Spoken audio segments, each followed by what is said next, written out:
Hello, everyone. Welcome to JWC Livestream. This is Poetic Deep Dive.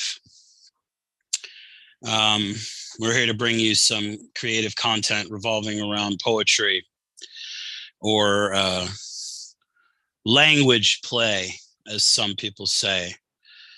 I have said poesy, which is the antiquarian word for the love of reading and writing and composing poetry. Um, and The other phrase we use is poetic voice fulfillment, which that was the path for me. I started as a poet, and then I started novel writing and chapter writing. And I felt no contact from the poetic muse for like the last, I don't know how long it's been. It's been a couple years. Like I was still writing some poetry here and there back in like 2016, 2017, but there was a long break there, hiatus, where we just, she disengaged. And what it boils down to now is I'm trying to, as I have been inspired by our official poet, um, I was inspired to seek her out, to find the poetic muse once more, um, out of honor for all that I learned. And also, it's like, why not, right? Write a poem every once in a while. It's good exercise. No reason not to do it creatively. And I thought it would take a lot longer for it to return. Like I thought I was going to have to like think about it, meditate on it. I mean, I've been reading more poetry. I've been thinking about poetry more. And it was enough where this morning I woke up and first thing I did basically once the cobwebs cleared was write this great poem. And I don't know if it's great. What I'm saying is I was very satisfied by it, which is that's a huge say so when it comes to if it's a muse flash. You know, muse flash is a big deal. It means it's born from the unconsciousness. It's a state of inspiration. And I used to get that years and years ago, but even poetry, even in recent times before this breakthrough, it was more of a labor. This flew out, you know. It's not ready yet. I still have to fiddle around with it a little bit. Once I get it in a more presentable state, then I'll probably attempt to read it on the show, because it's pretty gnarly. I showed it to a few people who I respect, and they dug it, so can't be too bad. Yeah, so when it comes to poetry, she's returned. She's returned with a vengeance. So it's wonderful. I thought it would take a lot longer, and now it's here. So that's what the show's about. If you are a poet, then you're just here. You're here to enjoy the ride. If you want to be a poet, or if you want voice fulfillment, poetic voice fulfillment, then this is a great way to approach it. We're going to go over some poesy from a Victorian poesy. It's a perfumed book of poetry and prose from the Victorian time. And the poesy is, I like it. I think it's particularly tasty. Not usually into forms and whatever, you know, like I'm usually a free verse guy, for better or worse. But you know, I think it's good to harken back to some mythic state or stylized epoch of poetry,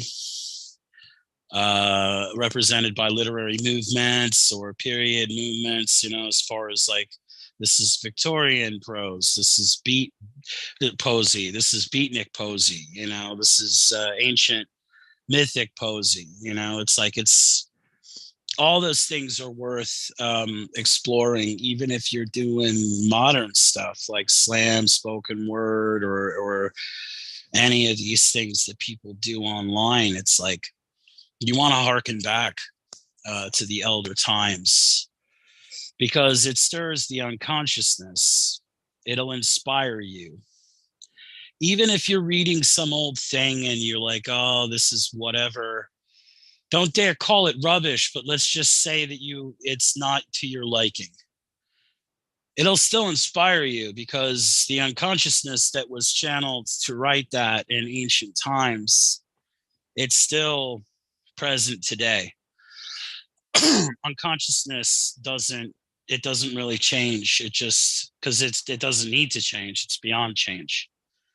That's the essence of the transcendent force, which is a aspect of creativity. Creativity is an aspect of it, I should say, and poetry is an aspect of that. So it's best to learn that way. Don't assume that today is all there is. It's not a that's not a helpful attitude for growth and to achieve some difference. That's all I'll claim for JWC. We're trying to make you a different writer. You know, it's up to you to work and become a better writer. It's according to your talent and your I hate to say discipline, because it's like, who am I to talk? But your faithfulness to writing, how often you write. Don't procrastinate and make excuses. Stephen King says you write 1,000 words a day and you could do anything. And he's not wrong. Think about all the great poetry that's been written and that still waits to be written. You could be a part of that. There's no reason not to. It's immensely satisfying once you get on track. That's what this morning was. It was very, very satisfying to write that poem. We'll get to it. It's not going to be for today, but we will get to it. So our first read is going to come from a Victorian poesy. These are short little things that I picked. I mean, a lot of them in here are relatively short, but you know, the beauty they bring, and in some cases the mystery, it's more than worth it. So this is out of a Victorian poesy, Pen Heligon's scented treasury of verse and prose. This is called Chorus from Atlanta.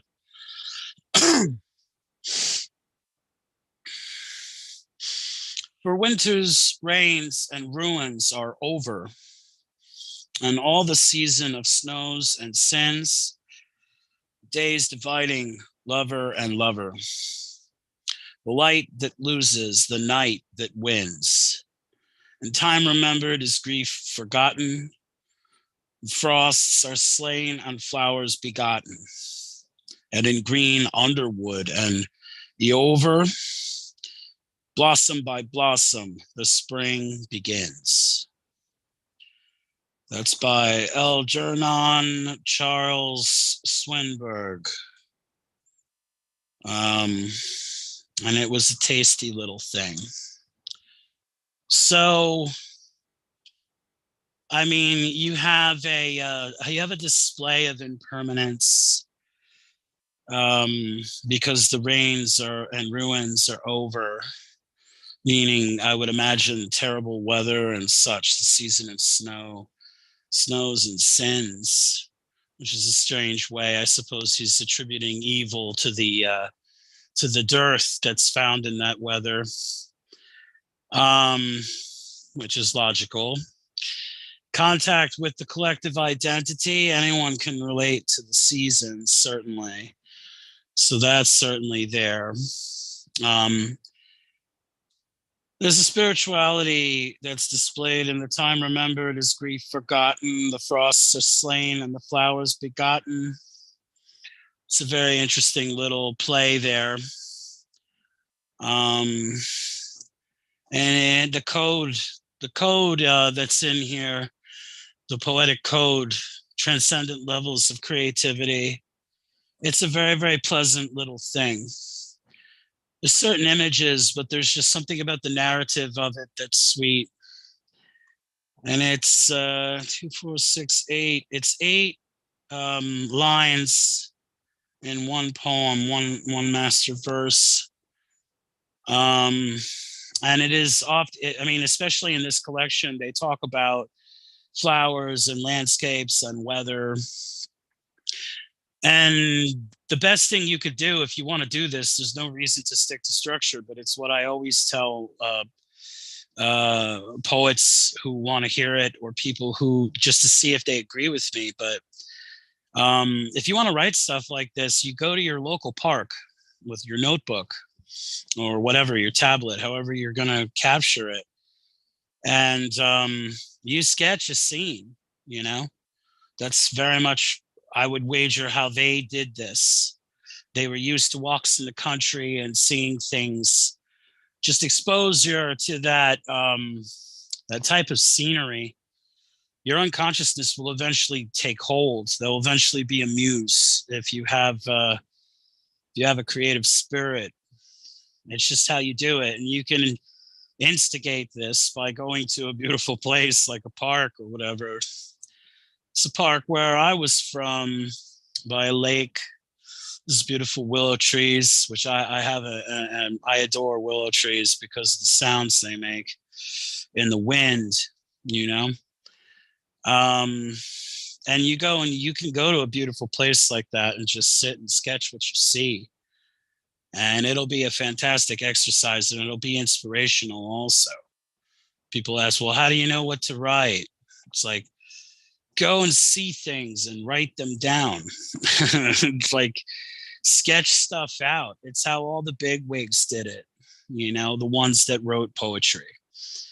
They were observing, you know.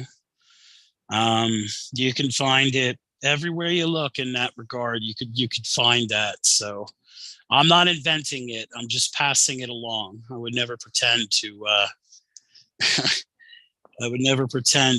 have thought that one up, but I use it.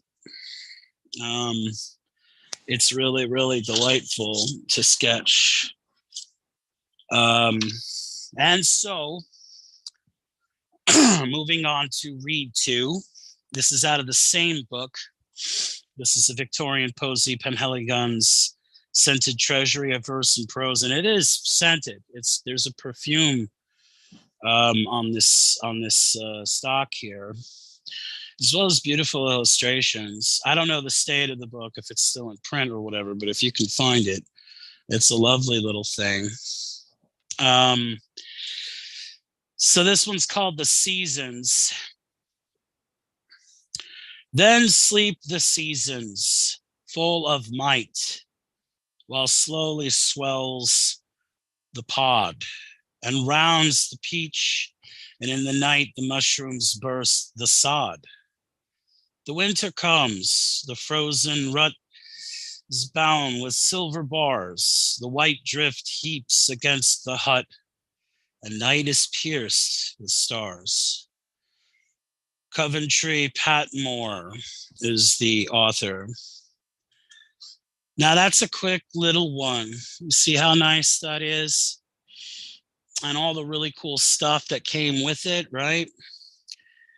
Then sleeps the seasons full of might, while slowly swells the pod, and rounds the peach, and in the night the mushrooms burst the sod. So you get a expectancy. If you'll allow yourself, you might even be thrilled, because the buds are ready to explode and flower. The blossoming thereof is the delight of spring, throwing off winter. All that universal imagery, there's nothing that could possibly go wrong with that. And all of the symbolism and innuendo that rides beneath it. The mushrooms bursting from the sod. This is in a damp night activity, deep, dark place in the woods. But it conveys life emerging from death, because this is what winter represented, especially in these times. And nothing has really changed. These codes, these poetic codes, are easy to be apprehended. They're accessible to the ancient mind. Today, you must, I think, have to have a little bit of a cipher when looking at them. But for me, they're plain as day. And those symbolisms allow for a covenant of impermanence and a collective identity because of their accessibility. The winter comes, the frozen rut, there's boundless silver bars, the white drift heaps against the hut, and night is pierced with stars. This is the spirituality, and you notice the imagery. What do I mean by spirituality? Well, we're talking in terms of etherealism, which is a philosophy of mine. Materialism has a habit of despiritualizing things, objects. It takes from them their significance. You know, there's a million snowflakes there, but you'll just say, well, there's snow, you know? But it's like the miracle of all of those snowflakes is just reduced. It's bypassed. But if you look at it, the way it's the white drift heaps against the hut and the night is pierced with stars, you can see the drift, the snow drift in your third eye. All you have to do is slow down and think about it. And then the stars. How many have seen stars pierce through the blackness of a crisp winter night, cloudless, maybe even moonless, where the stars are just, like a trillion headlights up there? Out in the country, it's easier to attain those things. In the city, the light pollution does a lot of restricting. But believe me when I tell you, you get out where I live, there's a whole lot of stars on a clear night. It's beautiful and inspirational. It transcends this poem because it talks about the seasons. It's talking about a mode of timelessness that can't be denied. The seasons are a wonderful thing to write poetry about because of their what is known, what is unknown, their revelation, their mystery, their singularity. And they're part of the wheel, that great wheel of stars that circles us. The seasons are they're able to be read. They're predictable. So they have a timelessness to them, even as they touch through to the temporal. The typeset is there are 2 little verses, 4 lines each, which is a nice little thing to do. And it matches the rhyme structure and makes it very, very accessible. A beautiful poem from a beautiful collection, So you see, we went through that and we decoded some of that stuff, some of that mystery. It's not as formidable as you might think to read poetry. A lot of people, for some reason, they're very intimidated by poetry. It's either far above them or far beneath them. I don't know what it is about today. Long ago, poetry was, the big deal. It was the cat's meow. They didn't have. There once upon a time, they didn't have the internet. They didn't have the way we're doing live streams today. They would have poetry readings or hymn sings in their house, in their parlor or whatever. That's something to consider too. Like put Facebook down for like 10 minutes and write a poem every once in a while. You know, try to play around, see, have some fun. If it doesn't satisfy you, then by all means move on to the next thing. But if you should find some amusement or better still, some satisfaction, satisfaction's hard. Satisfaction doesn't happen every day. You know, it's something you have to figure out for yourself. I mean, if you're easily satisfied, fantastic. Then don't worry about it. But I still think that it would enhance you. I still think it would better you to write some poetry now and then. And I have been doing that. As I have said before, my poetic muse and I were estranged just recently. I mean, I wrote a few poems that I think are pretty cool, but the one that happened this morning is a different story. It's a much different story. It came right out. It was a direct contact with the muse. It was a muse flash. These poems I put together. There's a difference. The creative act is not adaptive. Like, I used certain mechanisms to create these poems because I was trying to jumpstart. I was trying to jumpstart a dead battery, as it were. I still think they're pretty, but I now know the difference. So I'm going to be reaching into the other thing for sure. So this one is a short one. It's 45 words. It's called Transcendental Node. Are there places of extreme good or extreme evil? And so a transcendent morality network? A zone where such things are ultimately blurred? When some people go to a funeral, they're smiling inside. It is within the human heart that we find a transcendental node. So I have this thing about heartbeats. People wonder, well, oh, you know, sometimes time flies when you're having fun. And sometimes when you're not having fun, time seems to drag. So I put forth the notion that human beings are time machines. We just happen to be made out of a biological substance, at least on the material level. I'm not convinced that that's the limit of it. Again, looking through the etherealist lens, you don't reduce the human. You give every possible consideration to what the human might be.